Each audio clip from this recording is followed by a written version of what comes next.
Welcome all in ICT echo for you channel. ICT echo for you channel में आप सभी का स्वागत है। I welcome you all my self Rupesh Nayak in ICT echo for you channel. You all know that ICT echo for you channel bring you so many educational video in this platform. Today we are going to start some of the board paper section E portions. जैसा कि आप सभी जानते हैं, जिन्होंने ये subscribe की है उन सभी को तो नोटिफिकेशन मिलते ही है। अभी तक हमने ए और बी सेक्शन के बोर्ड के अभी तक के 6 पेपर का कैसे याद रखने हैं, क्वेश्चन आंसर को, कौन सी ट्रिक है, कौन सी टिप्स है, 1 मार्क्स कैसे अर्जित करने, वो सभी बातें हमने आपके साथ शेयर की। जिन्होंने सब्सक्राइब नहीं की है वो ये चैनल तो इस चैनल को सब्सक्राइब करने के लिए गूगल में www.icteco4u आप लिखोगे तो आप नोटिफिकेशन के माध्यम से आप अपने घर बैठे भी बाकी बचे जितने वीडियो है और आगे के जो आपके मिस हुए उस वीडियो को भी आप देख सकोगे। तो ICT echo for you channel जो है वो आपको यहाँ से लिंक भी मिल सकती है या फिर www.icteco4u में जाके भी आप क्लिक कर सकते हो। उसका जो व्यू है ICT का ऐसा होगा, आपको सब्सक्राइब करनी है ताकि आपको भी ये नोटिफिकेशन मिलता रहे। और बेल बटन प्रेस करना ना भूले। अगर बेल बटन प्रेस नहीं किया है तो प्रेस कर देना ताकि नोटिफिकेशन यहाँ से जो भी वीडियो 11-12 रिलेटेड या एजुकेशनल रिलेटेड जो भी वीडियो यहाँ से शेयर किया जाए वो आपको कंप्यूटर पे या मोबाइल पे नोटिफिकेशन पे मिलता रहे। तो आशा रखते हैं हम आपने ये प्रोसीजर कर दी है। जिन्होंने किया है heartly congratulate to all. I am thankful those who are already subscribe this channel, but those who are new viewers please take this action. आज हम मार्च 2018 के सेक्शन ई के अंदर ही, सिर्फ सेक्शन ई के अंदर जो अभी अपकमिंग एग्जाम है मार्च 2020 के अंदर, सॉरी मार्च 2020 तो गया, मई के अंदर जो कोविड-19 अभी चल रहा है उससे कब एग्जाम होगी वी कांट प्रिडिक्ट, मगर जब भी एग्जाम होगी तो ध्यान में रखना है हमें 30% जो कट हुआ है अगर वो बाई चांस सेक्शन ई के अंदर आए, क्योंकि हम तो फुल सिलेबस करवा रहे हैं आप सभी को, तो अगर 30% में ऐसे कोई क्वेश्चन है जो हम यहाँ पे कर रहे हैं आएंगे 100%, क्योंकि पूरा मार्च 2018 के ई सेक्शन के 5 जो क्वेश्चन होते हैं तो उनके अंदर आने के चांसेस रहेंगे, तो आप उनको इग्नोर करना है। मगर हमें तो पूरा चैप्टर और पूरे सिलेबस की जिम्मेदारी थी, इसलिए आप सभी को अगर ऐसा क्वेश्चन है तो ओमिट करने की हम यहाँ से परमिशन देते हैं। दूसरा, ये सिर्फ और सिर्फ मार्च 2021 जो कोविड-19 की कंडीशन चल रही थी उसकी वजह से ये हो रहा है, मगर जब फुल सिलेबस चलेगा तो आपको हर एक क्वेश्चन को ध्यान में रहना पड़ेगा। ये बातें आपको ध्यान में रखनी पड़ेगी। दूसरा, ICT इको फॉर यू की एक चैनल के साथ साथ एक ICT इको फॉर यू नाम की अब आपके स्क्रीन के ऊपर जो ब्लिंक हो रही है ये ICT इको फॉर यू, जैसे कि प्ले स्टोर पर आप सभी जानते हो कि प्ले स्टोर के अंदर ऐप मिलती है, तो आप एंड्रॉइड यूजर हो तो आप एंड्रॉइड मोबाइल के ऊपर ICT इको फॉर यू लिख के सीनियर के से लेके कॉलेज तक के जितने भी वीडियोस अवेलेबल है, जितने भी PDF, जितने भी इम्पोर्टेंट्स जो भी है वो पूरा खजाना उस अंदर आपको ऐप के थ्रू भी मिल सकते हैं। दूसरी एक बात, इतने अभी तक के तकरीबन 12 वीडियो ये जो बोर्ड के पेपर के चल रहे वो और फुल चैप्टर के रिवीजन के ये सभी वीडियो की लिंक भी उस चैनल के ऊपर आपको मिल सकती है। तो without cost, free of cost है, प्ले स्टोर के माध्यम से आप वो भी कर सकते हैं, वो भी बेनिफिट ले सकते हैं। और 1 to 12 तक के, सीनियर KG टू कॉलेज तक के जितने भी मेरे पास आते जाएंगे अपडेट्स, उतना हम आपको नोटिफिकेशन से देते रहेंगे। तो चलते हम एक अच्छे से कोड के साथ। Standard 12 general stream, economic subject, English medium और आर्ट्स एंड कॉमर्स दोनों के लिए इकोनॉमिक्स कॉमन होता है। तो सबसे पहले अच्छे से कोड के साथ हम ये स्टार्ट करते हैं। सफलता एक दिन में नहीं मिलती, ध्यान में रखना, सफलता एक दिन में नहीं मिलती, मगर ठान ले तो एक ना एक दिन जरूर मिलेगी। हमें ठानना चाहिए, डिसाइड कर देना चाहिए, हमें टारगेट बना लेना चाहिए। तो एक दिन में टारगेट नहीं अचीव होने वाला। 90 अप का target not possible, we are achieving only 1 days. उनके लिए हमें लगातार उसके ऊपर डट के रहना पड़ेगा। 100% अगर आप एफर्ट करोगे तो सफलता एक ना एक दिन जरूर मिलेगी आपको। सिर्फ एक बार सोचने से नहीं मिलेगी, उनके ऊपर कड़ी मेहनत करनी पड़ेगी। हमें इकोनॉमिक्स में 100 में से 100 लाने हैं तो एक दिन में नहीं आने वाला, लगातार धीरे करके, जैसे हमने 12 पेपर कंप्लीट किए, ए और बी हमने सॉलिड कर दिया है, लोहे जैसा बना दिया है।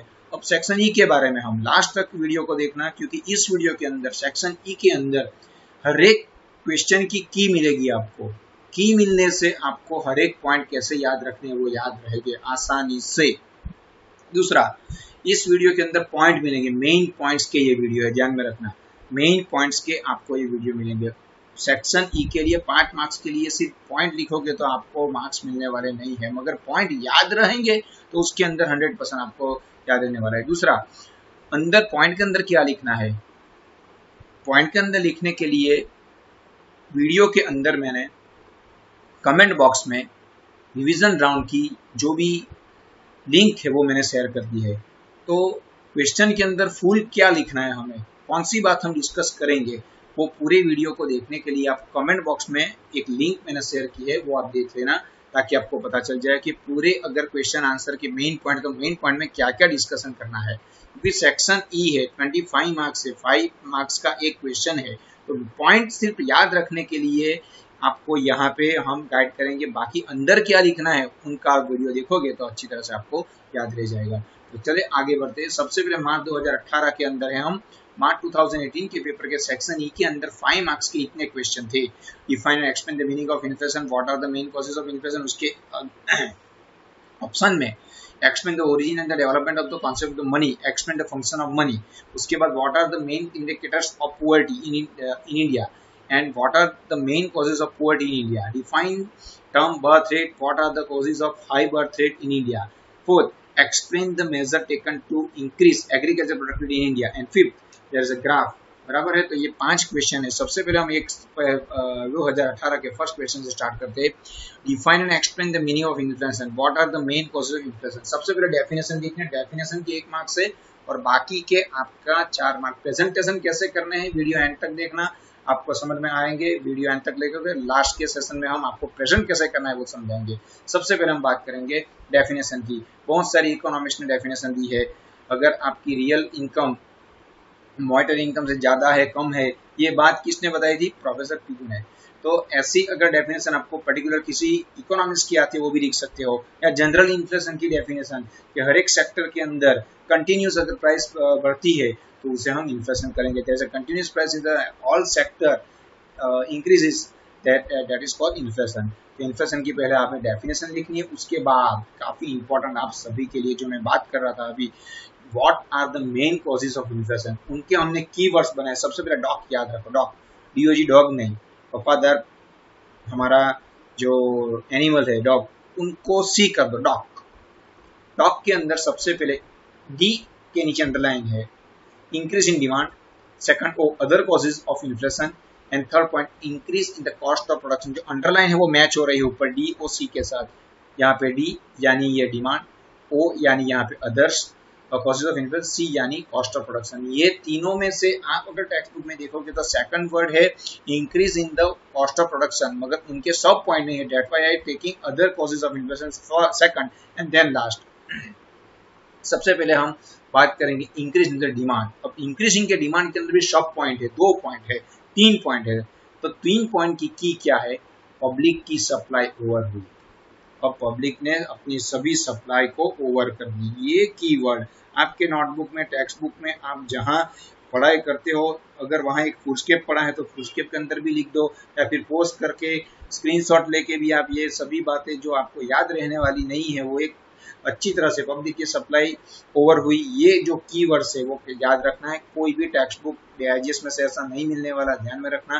तो पब्लिक यानी increase in the public expenditure, word पकड़ते हैं, इंक्रीज इन डिमांड से इन्फ्लेशन बढ़ेगी, increase in the public expenditure, second increase in the supply of money, and second over, that is over population. ये 3 बात जो यहाँ अंडरलाइन की गई है वो यहाँ मैच हो रही है, पब्लिक, सप्लाई और ओवर। पब्लिक यानी what, increase in the public expenditure, second increase in the supply of the money, and over population. Deep में डिस्कस करने के लिए कमेंट बॉक्स के अंदर जो मैंने लिंक शेयर की वो क्लिक करना, तो आपको पूरे चैप्टर के जहां जहां ये क्वेश्चन है वहां से आपको उनके आंसर मिल सकते हैं। तो ध्यान में रखना, जो हमने रिवीजन राउंड के वीडियो कंप्लीट किए थे उनमें से जो भी हम आपके लिए यहाँ पे शेयर करते हैं वो लिंक को आप क्लिक करके पूरा क्या है वो देखना पड़ेगा आपको। मगर लास्ट के लिए सबसे पहले आपके पास पॉइंट होने चाहिए। Second point is there other causes of inflation, keywords. Tax increase हुआ तो स्कैर्सिटी बढ़ेगी। हाँ, गवर्नमेंट अगर टैक्स बढ़ा देगी तो हमें स्कैरसिटी लगेगी। ये थोड़ा सा ध्यान में रहना है आपको कि टैक्स इंक्रीज हुआ तो टैक्स इंक्रीज हुआ तो स्कैरसिटी बढ़ेगी। टैक्स का मतलब क्या? Taxation policy. सेकंड इंक्रीज यानी increase in price of imports and third scarcity. ये 3 पॉइंट है। Taxation policy, increase in price of imports, scarcity. कौन से क्वेश्चन के अंदर है? कॉजेस ऑफ इन्फ्लेशन के अंदर। ये बात भी ध्यान में रखना, मार्च 2018 का पेपर है, काफी इंपॉर्टेंट है आपके लिए। ये जो क्वेश्चन है वो तो आपको आना ही चाहिए। इन्फ्लेशन के चैप्टर में और कुछ नहीं, तो ये तो आना ही चाहिए। मे बी पॉसिबल ये जो अपकमिंग एग्जाम है कोविड-19 की गाइडलाइन के हिसाब से नए जो ब्लूप्रिंट आए उसके अंदर इस क्वेश्चन के अंदर से सेक्शन ई का ना भी पूछा जाए, मगर सेक्शन डी और सी के लिए भी काफी इंपॉर्टेंट रहेगा। तो बहुत सारे वीडियो के अंदर ऐसा भी होगा कि गाइडलाइन जो है बोर्ड की, उसके हिसाब से जो नया ब्लूप्रिंट है उनका हम डिस्कशन करेंगे। 100% वीडियो देखते रहना आप। एक दो वीडियो के अंदर आपको ये भी शेयर करेंगे हम कि नई ब्लूप्रिंट के हिसाब से सेक्शन ई के अंदर कौन कौन से क्वेश्चन है, उस क्वेश्चन के अंदर कौन कौन से इंपॉर्टेंट क्वेश्चन है, वो भी हम आपके साथ शेयर करने वाले हैं। तो सब्सक्राइब करना ताकि आपको भी ये सब कुछ जानने को मिले। Third point is other. Other के अंदर कुछ नहीं है। Increase in the cost of production, वो कॉस्ट ऑफ प्रोडक्शन के अंदर कोई पॉइंट नहीं है। तो हमारे ये सब कंप्लीट हुए। डॉक के बाद पब्लिक की सप्लाई ओवर हुई, टैक्स इंक्रीज हुआ तो स्कैरसिटी बढ़ जाएगी। ये पॉइंट आपके टेक्स्ट बुक से, आपके डाइजेस्ट से, आपके पैम्पलेट में एक फुल स्केप बना के क्वेश्चन लिखो। ये पूरा क्वेश्चन लिखने के बाद ब्रैकेट के अंदर ये सिर्फ की लिखो, DOC, उसके बाद उनके फुल फॉर्म लिखो, उसके बाद ये लिखो पब्लिक की सप्लाई ओवर हुई, उनके पॉइंट लिखो, सिर्फ पॉइंट लिखो। अंदर क्या है वो जानना है तो वीडियो कमेंट बॉक्स के अंदर लिंक के जरिए आपको मिल सकते हैं। या आपने पूरे साल पढ़ाई है तो कोई चांस नहीं है कि आपको नहीं आने वाला। पक्का पॉइंट मिलेंगे तो आप अंदर आप अपने आप लिख सकोगे। उसके और में एक दूसरा क्वेश्चन था, explain the origin and the development of concept of money, explain the functions of money. दो क्वेश्चन है उसके अंदर। सबसे पहले कीवर्ड्स। 8 रुपी कॉइन करंसी ने मॉडर्न बनावी सके। 8 रुपी कॉइन करंसी ने मॉडर्न बनावी सके। टोटली अपोजिट है। अगर आलसू है उनके करेंसी मॉडर्न नहीं बनने वाले, मगर याद रखने के लिए 8 जो है 8 उनके रिलेटेड यहाँ पे ALS है। ये for uh, L for L का ल करते हैं हम, यानी एल, और स का स, यानी 8 रुपी कॉइन करंसी ने मॉडर्न बनावी सके छे। 8 रुपी कॉइन करंसी ने मॉडर्न बनावी सके छे। आपको 5-6 बार बोलना पड़ेगा, 5-6 बार ये लिखनी पड़ेगी की तो याद रहेगी। लिखते वक्त बोलते रहो, बस लिखते वक्त बोलते रहो, जोरों से बोलते रहो। मन में नहीं, जोरों से बोलना है हमें कि 8 रुपी कॉइन करंसी मॉडर्न बनाई सके छे। तो ए दैट इज फॉर एनिमल। ये हम कौन से क्वेश्चन के ऊपर है? Origin of development of the money, यानी मनी कैसे उद्भव कैसे हुआ। सबसे पहले एनिमल से हम हमारा लेन देन करते थे। Second, limitations of animal. ये बात ध्यान में रखनी है कि लिमिटेशन है वो मॉर्टल है, उनको बीमार हो जाते हैं। ये सब कुछ हमें ध्यान में रहना है। इसका जो लिमिटेशन पॉइंट है वो भी यहाँ पे लिखना है कि हमें अगर आधा किलो गेहूं चाहिए तो कोई बीच में से काट के हमें बेल नहीं देने वाले, या फिर बफर नहीं देने वाले। तो limitations of animal you have to discuss. ये पॉइंट है, ध्यान में रखना है। रिपीट अगेन सिर्फ पॉइंट है, आपको थोड़ा सा डिस्कस करने पड़ेगा। उसके बाद स्टोन मनी आया, देन कॉइन, बराबर है। तो ALS हमने कंप्लीट किया। Animal, limitations of animals and stones, ये एनिमल के 2 पॉइंट हमने कंप्लीट किए। उसके बाद कॉइन की बारी आई। उसके बाद करेंसी नोट आई। कॉइन 1, 2, 3 और 1, 2, 5, 10, 20, 50, 1 रुपीज, 5 रुपीज, 10 रुपीज के कॉइन है। उसके बाद करेंसी नोट आई, 1000 की भी आई, उसके बाद चली भी गई। फिर से आई नई नोट, 500 की आई, चली गई। 2000 की नहीं आई। तो करेंसी 1, 5, 10, 20 ऐसे करके करेंसी नोट भी इंट्रोड्यूस हुई। और मॉडर्न मनी यानी हम जानते हैं प्लास्टिक मनी, पेपर मनी, ई मनी, ये सभी मॉडर्न मनी है। तो ये उनकी ओरिजिन हुई मनी की। अब explain the functions of money. Functions of money के लिए सबसे पहले की आपको ध्यान में रखनी है। की वर्ड्स काफी अच्छे। अब अपने दिमाग को एक्सचेंज मत करो, स्टोर करो, तो आपका मेजरमेंट का स्टैंडर्ड ऊपर होगा, ऊंचा होगा, यानी ऊपर होगा। अपने दिमाग को एक्सचेंज मत करो, यानी दूसरे के साथ हम अपने दिमाग को एक्सचेंज नहीं करेंगे। हम क्या करेंगे? जो भी हम यहाँ से सीख रहे हैं उनको स्टोर करेंगे। अगर स्टोर करेंगे तो आपका मेजरमेंट आपके परसेंटेज से होगा, तो आपका स्टैंडर्ड काफी ऊपर हो जाएगा। ऐसे आपको याद रखना है कि अपने दिमाग को एक्सचेंज मत करो, स्टोर करो। स्टोर करने से आपका मेजरमेंट जब होगा तो उनका स्टैंडर्ड आपका अप हो जाएगा। ऐसे आपको याद रखना है पॉइंट को। अब एक्सचेंज के नीचे अंडरलाइन, स्टोर के नीचे अंडरलाइन, मेजरमेंट के नीचे अंडरलाइन, स्टैंडर्ड के नीचे अंडरलाइन है।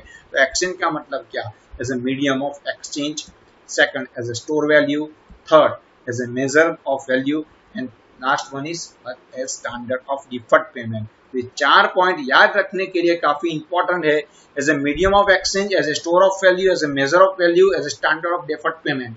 तो 4 पॉइंट याद रखने के लिए जो आपको की दी थी वो आप अच्छी तरह से दिमाग में रखना। अपने दिमाग को एक्सचेंज मत करो, स्टोर करो। स्टोर करने से क्या होगा, जब आपका मेजरमेंट होगा, परसेंटेज कितने आए आपके 12 में, ये अगर आपको पूछा जाएगा तो आपका स्टैंडर्ड काफी ऊपर होगा। तो एक्सचेंज मत करो, स्टोर करो। मेजरमेंट से आपका स्टैंडर्ड ऊंचा होगा। एक्सचेंज यानी as a medium of exchange, store as a store value, measure as a measure of value, as a standard of deferred payment. ये सिर्फ पॉइंट है, आपको डीप में देखना है, डीप में लिखना है, तब आपको 5 में से 5 मिल सकते हैं। मगर पॉइंट ऐसे याद रखो। और प्रेजेंटेशन की बात होती है तो सबसे पहले मेन पॉइंट आप लिख दो। प्रेजेंटेशन की भी मैंने बात की थी स्टार्टिंग में कि प्रेजेंट कैसे करना है। दूसरा, जब भी आप प्रेजेंटेशन ऐसे पॉइंट वाले के आंसर को करो तो जैसे आपने थोड़ा सा उनकी पूर्व भूमिका आपने रेडी कर दी, एनिमल्स ये सब कुछ लिख दिया, उसके बाद एक्सचेंज ये जो मेन क्वेश्चन फंक्शन के ऊपर आए तो एक लाइन पैराग्राफ की थोड़ी सी या एक पूरी लाइन छोड़ दो, उसके बाद थोड़ा सा पैराग्राफ करके 1 पॉइंट लिखो as a medium of exchange. Double underline करो पेंसिल से या उनको बॉक्स कर दो, ब्रैकेट कर दो, ध्यान में रखना।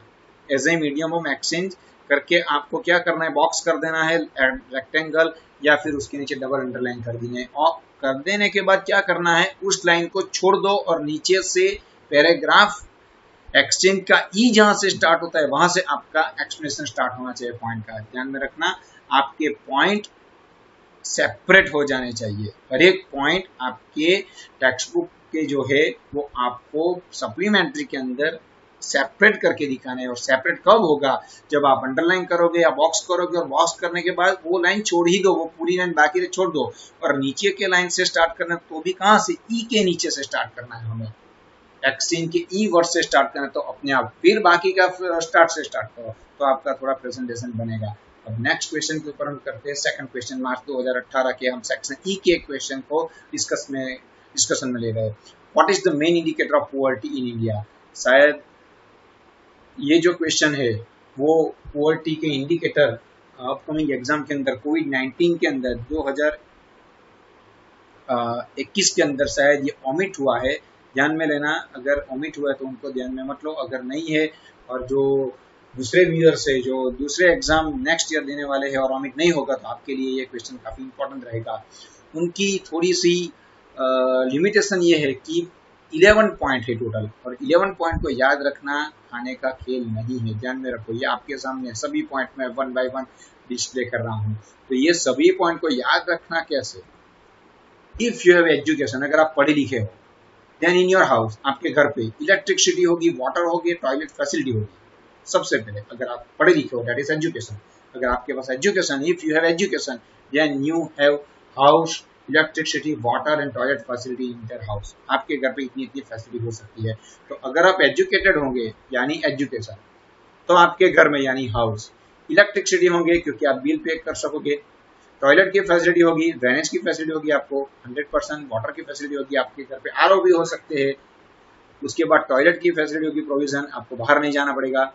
ये सभी आप एजुकेटेड हो तो होगा, अदरवाइज वरना क्या होगा, मेडिकल डॉक्टर आपके घर के टेस्ट करने के लिए आएंगे और आपकी एज पूछेंगे, आपकी एज को मेजर करेंगे, और आप मेल न्यूट्रिशन पाए गए, आप अगर मेल न्यूट्रिशन पाए गए तो ही टेक्स योर ऑल इनकम, तो आपकी हर एक इनकम ले जाएंगे। कैसे, ये दवाई खाओ, वो दवाई खाओ, वैसे वैसे करके आपको आपकी इनकम पे उनका राइट होता जाएगा। And last you become a unemployed, और आप लास्ट में अनएम्प्लॉयड हो जाओगे। तो वो कैसे याद रखना है, सबसे पहली बात, अगर आप एजुकेटेड हो तो आपके पास हाउस होगा, इलेक्ट्रिसिटी होगी, वाटर होगा, टॉयलेट होगा। वो आप एजुकेटेड नहीं हो तो क्या होगा, मेडिकल डॉक्टर आपके घर पे आएंगे, यानी मेडिकल फैसिलिटी। 6 पॉइंट, वो क्या करेंगे, आपकी एज पूछेंगे, यानी age of life expectancy and infant mortality rate. अगर आपकी एज लो है, लो that is low per capita income, और आप मेल न्यूट्रिशन हो यानी प्रू प्रोसिड से यानी आपको खाना अच्छा नहीं मिल रहा यानी लेवल ऑफ मेल न्यूट्रिशन, तो वो क्या करेंगे आपकी हर एक इनकम को ले जाएंगे और आप अनएम्प्लॉय हो जाएंगे। तो इनकम का मतलब unequal distribution of income and property and last is higher rate of unemployment. याद रखने का तरीका ऐसा है हमारा, अगर आप एजुकेटेड हो तो आपके घर में क्या क्या हो सकता है, हाउस, इलेक्ट्रिसिटी, वाटर, टॉयलेट, वरना क्या होगा मेडिकल रिप्रेजेंटेटिव आएंगे आपको यानी मेडिकल आपकी एज के बारे में पूछेंगे। अगर आप लो मेल न्यूट्रिशन के बीमारी से आप जूझ रहे हो तो आपको धीरे धीरे दवाई के खर्च करने पड़ेंगे यानी इनकम आपकी उसके हाथ में जाएगी, तो इनकम पॉइंट बन गया और लास्ट में आप क्या बन जाओगे, अनएम्प्लॉय, आपके पास सब कुछ निकल जाएगा आपके हाथ में। ये पॉइंट अगर अपकमिंग 2021 के अंदर नहीं है तो ऑमिट करना है, बाकी अगर फुल सिलेबस है तो आपको ध्यान में लेना है। चलो नेक्स्ट हम करते हैं, ये सभी भी पॉइंट है, आई रिपीट अगेन, ये 11 पॉइंट जो मैंने आपके सामने लिखे उनके अंदर आपको लिखना है क्योंकि there is no any particular instruction by the examiner और पेपर सेटर एनी 5 एंड 6, आपको 100% ये लगातार लिखते रहना पड़ेगा। उसके और में एक क्वेश्चन आपको दिए गए हैं, what is the main causes of poverty in India. ध्यान में रखना ऊपर वाला क्वेश्चन से ये इजी रहता है, 11 पॉइंट अगर याद रहते हैं तो अच्छा है, मगर नहीं याद रहते तो ये क्वेश्चन भी सिलेक्शन करना अच्छी तरह से आपको आना चाहिए। What are the main limitations of the poverty in India. सबसे पहले सोसाइटी की हिस्ट्री को देखो तो पता चलेगा, सोसाइटी की हिस्ट्री को देखो तो पता चलेगा रूरल इकोनॉमी बहुत गरीब है। सोसाइटी की हिस्ट्री को देखो तो पता चलेगा रूरल इकोनॉमी बहुत गरीब है। हम देखते हैं सोसाइटी हिस्ट्री के बारे में हम जानते हैं, अगर पूरे हमारे देश की जो सोसाइटी है उसके अंदर हम देखें, उसकी हिस्ट्री को देखें तो हमें पता चलेगा कि रूरल यानी विलेज एरिया के अंदर इकोनॉमी बहुत गरीब है।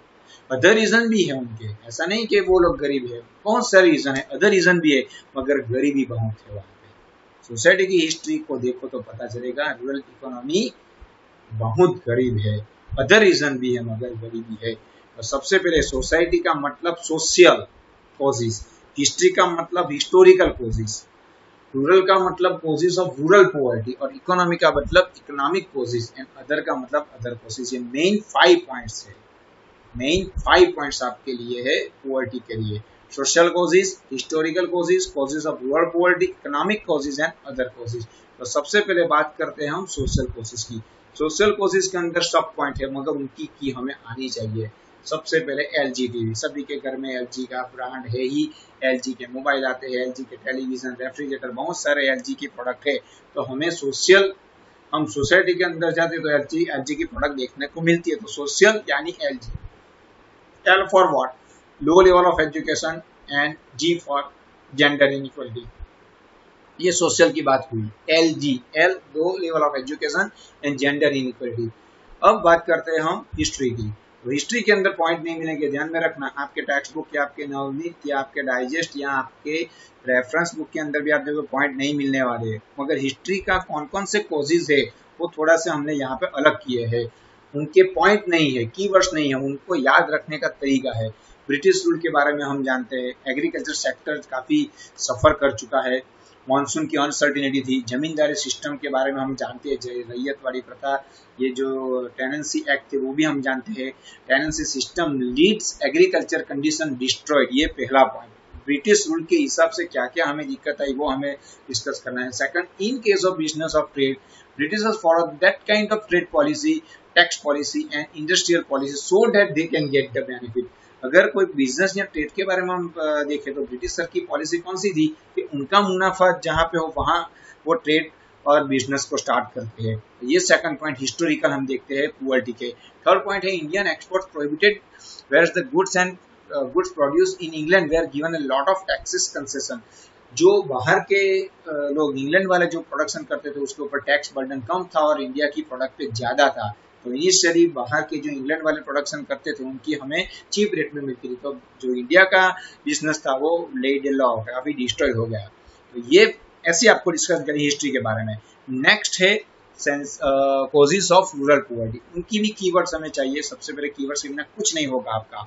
तो नेचर का डेमो देखो कितना सुंदर है, हम देख सकते हैं कि नेचर जो है वो ऊपर वाले ने बनाया है, तो उनका डेमो तो काफी ब्यूटीफुल हो सकता है, काफी सुंदर हो सकता है। तो नेचर का डेमो देखो कितना सुंदर। तो 2 point, nature that is natural causes and demo that is demographic causes. तो ये दो बात आपको रूरल पॉवर्टी के अंदर डिस्कस करनी है। याद रखना ये सिर्फ पॉइंट है, इतने पॉइंट आपको डिस्कस करने पड़ेंगे। 5 मार्क्स का हम डिस्कस करें, इतने पॉइंट लिखोगे यू विल गेट 0 पॉइंट के अंदर लिखना पड़ेगा ना। इकोनॉमिक कॉजेज काफी इंपॉर्टेंट है। स्मॉल लैंड पे प्रोडक्टिविटी हाई रेट से इंक्रीज नहीं होती, स्मॉल लैंड पे प्रोडक्टिविटी हाई रेट से इंक्रीज नहीं होती, स्मॉल लैंड पे प्रोडक्टिविटी हाई रेट से इंक्रीज नहीं होती, स्मॉल लैंड पे प्रोडक्टिविटी हाई रेट से इंक्रीज नहीं होती, स्मॉल लैंड पे प्रोडक्टिविटी हाई रेट से इंक्रीज नहीं होती, ऐसा आपको बोलना है। स्मॉल लैंड यानी अगर लैंड ही आपकी कम है तो अगर प्रोडक्टिविटी अगर हाई रेट के बारे में अगर हम सोचे तो इंक्रीज नहीं होने वाली, क्योंकि स्मॉल हमारी लैंड स्मॉल पड़ रही है तो प्रोडक्टिविटी भी हम हाई रेट से नहीं कर पाएंगे। तो स्मॉल लैंड पे प्रोडक्टिविटी हाई रेट से इंक्रीज नहीं होगी। तो small that is minimal development of the small and cottage industries. Second point, land that is unequal distribution of land and property. Then productivity, low agriculture productivity per labor, high rate of unemployment, rapid increase in price। ध्यान में रखना है 5 point. Small land पे productivity high rate से increase नहीं होती, उसके अंदर मिनिमल डेवलपमेंट ऑफ स्मॉल यानी small and cottage industries, land यानी unequal distribution of land, productivity यानी low agriculture productivity per labour and high rate of unemployment and rapid increase in price. Other causes के भी आपको keywords मिलेंगे ही मिलेंगे। Effective management, increase expenditure of war. अगर management defective होगा तो 100% वॉर के एक्सपेंडिचर हमें इंक्रीज करने पड़ेंगे। अगर मैनेजमेंट बराबर है तो वॉर होने के कोई चांस नहीं है। इफ द मैनेजमेंट डिफेक्टिव है तो वॉर 100% एक्सपेंडिचर को इंक्रीज करेंगे। तो डिफेक्टिव, इंक्रीज और वॉर, ये 3 पॉइंट है।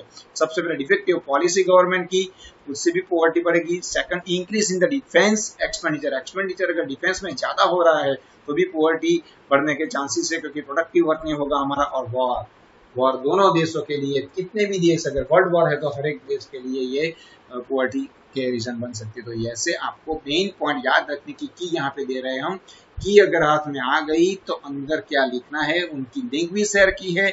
और आप पूरे साल पढ़ रहे हो तो पूरा कॉन्फिडेंस है आपको के अंदर हम अच्छी तरह से लिख पाएंगे। यानी पॉइंट याद रखने का आप झंझट गया आपके हाथ से।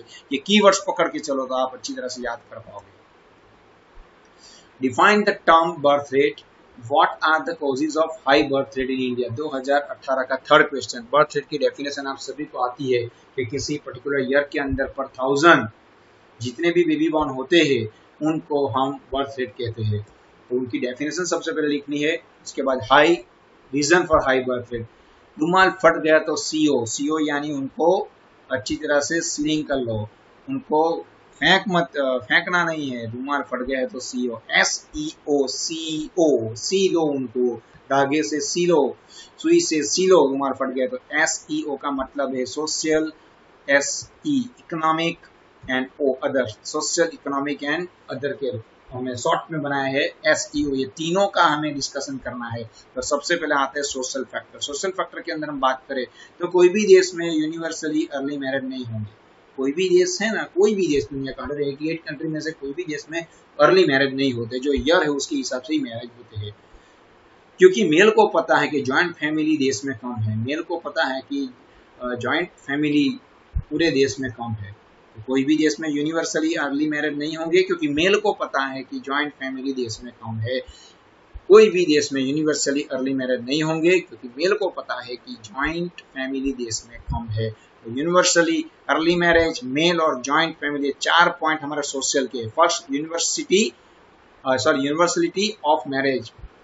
Second point, early marriage and window remarriage. And third point, craze for male child. And last one, joint family system. ये 4 पॉइंट जो है वो सोशल फैक्टर से हमारी आम जनगणना को बढ़ा रहे हैं। सेकंड पॉइंट, ई का इकोनॉमिक फैक्टर्स। इकोनॉमिक फैक्टर की काफी इजी है। अगर एजुकेशन और इनकम लो है तो इन्फेंट मोर्टेलिटी रेट बढ़ेगा। अगर आपके पास एजुकेशन नहीं है, आपके पास इनकम नहीं है, तो 1 साल से कम उम्र वाली इन्फेंट मोर्टेलिटी रेट 100% बढ़ने वाले हैं। काफी इजी, लॉजिकली भी आपको याद रहेंगे। ऐसे है इकोनॉमिक फैक्टर कि अगर एजुकेशन और इनकम लो है तो इन्फेंट मोर्टेलिटी रेट बढ़ेगा। तो सबसे पहले हम बात करें लो, तो लो level of education, second low level of income, third high infant mortality rate. ये 3 पॉइंट है आपके इकोनॉमिक फैक्टर के। नाउ अदर फैक्टर 2 ही है, काफी इजी है और लॉजिकली याद रखने के लिए। हाई लेवल के फैमिली प्लानिंग में जनसंख्या कम होगी। जो हाई लेवल के यानी हाई एजुकेशन वाले हैं उनकी फैमिली के प्लानिंग के बारे में देखें तो उनकी जनसंख्या कम ही होगी, बड़ी साइज नहीं होगी उनकी फैमिली की, क्योंकि हाई लेवल पे है। यानी हाई और फैमिली प्लानिंग, हाई का मतलब क्या, high fertility rate, and family planning का मतलब क्या, लैक ऑफ फैमिली प्लानिंग। ये 3 पॉइंट जो है वो 3 पॉइंट के सब पॉइंट 4+3+2 यानी 9 पॉइंट का आपको डिस्कशन करना है 5 मार्क्स अर्जित करने के लिए। तो अच्छी तरह से प्रिपेयर करना है। पॉइंट याद रखने के लिए अब आपको टेंशन नहीं लेना है, कीवर्ड ध्यान में रखो, अंदर के पॉइंट आप सभी जानते हो, आप सभी के लिए काफी इजी रहेगा आप तो, क्योंकि पूरे साल हमने पढ़े, पॉइंट आ गए हम लिख सकेंगे। 100% आपको कॉन्फिडेंस होगा कि अब हमें चाहिए तो चाहिए सिर्फ पॉइंट, अंदर क्या है वो तो हम लिख पाएंगे। अगर नहीं याद रहता है आपको तो आप मेरे वीडियो जो कमेंट बॉक्स में मैं आपको लिंक शेयर करने वाला हूँ वो आप देखना, तो उनके अंदर क्या लिखना है, यूनिवर्सिटी ऑफ नारे अली, उसके अंदर के बातें भी हमने वहाँ पे डिस्कस की है। Now next is explain the measure taken to increase agriculture productivity in India. India के अंदर एग्रीकल्चर प्रोडक्टिविटी को इंक्रीज करने के लिए गवर्नमेंट ने क्या स्टेप लिए। तो ईंटों का जवाब पत्थर से नहीं देना चाहिए। अवेरेज समय वेर, ना समय वेर वेर थी। अगर ईंटों का जवाब पत्थर से देंगे तो वो सामने से फिर से वो ईंट हमें मारेंगे 100%, तो वो चलता ही रहेगा। ईंटों का, ईटो यानी ITO, ITO का मतलब सबसे पहले जो मेजर है एग्रीकल्चर प्रोडक्टिविटी को बढ़ाने का वो institutional measure, second T technological measures and third O that is for other measures. First institutional measure के अंदर भी अब तो की आपको चाहिए ही चाहिए, तो लैंड के ऊपर इंस्टीट्यूट वाले ध्यान देंगे। याद रखना, इंस्टीट्यूट यानी गवर्नमेंट अगर जो लैंड के ऊपर ध्यान देगी तो एग्रीकल्चर मार्केट में रिसर्च करने से बहुत फायदे होंगे। लैंड के ऊपर इंस्टीट्यूट वाले ध्यान देंगे तो एग्रीकल्चर मार्केट में रिसर्च करने से बहुत फायदे होंगे। लैंड के ऊपर इंस्टीट्यूट वाले ध्यान देंगे तो एग्रीकल्चर मार्केट में रिसर्च करने से बहुत फायदे होंगे। तो 1 2 3 4 अंडरलाइन में दैट मींस 4 पॉइंट है। पहला point land related reforms, second point availability of the institutional credits, third one is improvement in the structure of agricultural marketing, agriculture market की बात आई, और research that is agriculture research. यानी institutional measures के अंदर land के ऊपर institute वाले ध्यान देंगे तो एग्रीकल्चर मार्केट में रिसर्च करने से बहुत फायदे होंगे। लैंड का मतलब लैंड रिलेटेड रिफॉर्म्स, इंस्टीट्यूट का मतलब है availability of the institutional credits, agriculture market का मतलब है improvement in the structure of agricultural marketing, and research का मतलब एग्रीकल्चर रिसर्च। तो ये फर्स्ट पॉइंट के अंदर 4 पॉइंट डिस्कस करने हैं। ये पॉइंट है अंदर आपको डीप में डिस्कस करने पड़ेंगे। सेकंड पॉइंट है टेक्नोलॉजिकल मेजर्स, टेक्नोलॉजिकल मेजर्स के अंदर आपको कीवर्ड्स मिलेगी। अगर खेत में इम्प्रूव सीड होंगे तो केमिकल से फसल होगी, तो इरिगेशन की जरूरत नहीं है, काफी लॉजिकली है। अगर खेत में अगर हम इम्प्रूव सीड डालेंगे तो केमिकल से फसल होगी और इरिगेशन की भी जरूरत नहीं पड़ेगी। अगर खेत में इम्प्रूव सीड्स और केमिकल अगर हम डालेंगे तो फसल होगी, इरिगेशन की जरूरत नहीं रहेगी। लेकिन मशीन से पेस्टिसाइड्स को यूज करेंगे तो सॉइल बिगड़ेगी और फसल कम होगी। इम्प्रूव सीड और केमिकल से फसल होगी, इरिगेशन की भी रिक्वायरमेंट नहीं है। अगर आप मशीन से पेस्टिसाइड्स को यूज करेंगे तो हमारी सॉइल बिगड़ेगी और फसल कम होगी। तो 1 2 3 4 5 6 पॉइंट के अंदर आप है इम्प्रूवमेंट यानी इम्प्रूव सीड्स यानी इम्प्रूव सीड्स, सेकंड टेक्नोलॉजिकल के अंदर केमिकल यानी use of chemical fertilisers, third increase in the irrigation facilities, fourth machine that is use of machines, fifth pesticides that is pesticides use of pesticides, and soil that is soil testing. 6 point technological measures के लिए होने चाहिए। Then other measures, other measures की भी keywords है। Education से agriculture based activity ज्यादा होगी, एजुकेशन से एग्रीकल्चर बेस्ड एक्टिविटी ज्यादा होगी, एजुकेशन से education based agriculture based activity ज्यादा होगी। यानी अगर आपके पास एजुकेशन है तो एग्रीकल्चर बेस्ड एक्टिविटी आप ज्यादा कर पाओगे, क्योंकि एजुकेटेड फार्मर होंगे वो कुछ ना कुछ नई नई एक्टिविटी के बारे में सोचेंगे। तो फार्मर मस्ट एजुकेटेड अदर के अंदर, और second other agricultural based activity must be develop. ये 3 पॉइंट के 4+6+2 यानी 12 पॉइंट्स आपको याद रखने हैं। याद रखने का अब टेंशन छोड़ दो, की याद रखो, पॉइंट अपने आप याद रहने वाले हैं। अंदर क्या लिखना है वो आप पूरे साल पढ़ के आए हो तो आपके लिए 5 मार्क आपके जेब में आ गए। पॉइंट डिक्टेट करना मैंने प्रेजेंटेशन के बारे में बताया था, वो अच्छी तरह से प्रेजेंट करना है। या आप ऐसा भी कर सकते हैं, इंस्टीट्यूशनल मेजर्स को अपने 1 2 3 5 ऐसे पॉइंट की पार्ट डिवाइड कर सकते हो, बीच में 1 2 3 4 रो करके, तो भी आप अच्छी तरह से प्रेजेंट कर पाओगे। तो ये हमारा 4th क्वेश्चन कंप्लीट हुआ। अब 5th question is going to be graph. represent the following data in the cluster bar diagram. Cluster bar, that is requirement of two and more variables in one subject. One object के लिए अगर हमारे पास एक से ज्यादा अगर variables है तो हम अच्छी तरह से क्लस्टर बार ड्रॉ कर सकते हैं। यहाँ पे जो सिचुएशन है ईयर के अंदर इंडिया और गुजरात की 1981 के अंदर, 1991 के अंदर, 2001-2011 के अंदर जो लिटरेसी इंडिया के थे उनके डेटा और जो गुजरात के थे उनके डेटा, तो सबसे पहले एक्स के ऊपर क्या है, वाई के ऊपर क्या है, वो ध्यान में रखना। एक्स के ऊपर 100% non 11 that non dependent are there, यानी ईयर यहाँ पे लेना है, लिटरेसी रेट दोनों की एक से जैसी लेनी है। अब मेजरमेंट करने के लिए सबसे पहले दोनों की मिनिमम वैल्यूज फाइंड आउट करो। तो यहाँ पे अगर हम देखें तो 52, 44, 42 है और मैक्सिमम वैल्यू 74 के करीब करीब है। 74.09 this is wrong data, 79.4 is the right data. Keep in mind that, ध्यान में रखना ये डेटा थोड़े से रॉन्ग है, आपको ध्यान में रखने हैं। 79.4 यहाँ पे जो फर्स्ट पेज था उसके अंदर हमने आपको दिया था ये बात कि यहाँ पे जो डेटा है वो 74 पॉइंट नहीं है, 79 है। ये जो डेटा है इक्वल नहीं है, वो 79 है, ध्यान में रखना। तो एक के ऊपर हम 10, 20, 30, 40 करके 80 तक जा सकते हैं। इंटरवल क्लास इनर 10 का लिया है हमने।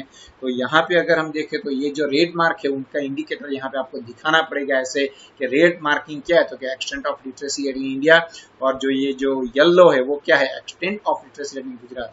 ऐसे डायग्राम आपको बनाने हैं 2.5 मार्क्स। अब उनका एनालाइज करना है। एनालाइज करते वक्त ध्यान में रखना, on X there is a year, on Y there is a literacy rate.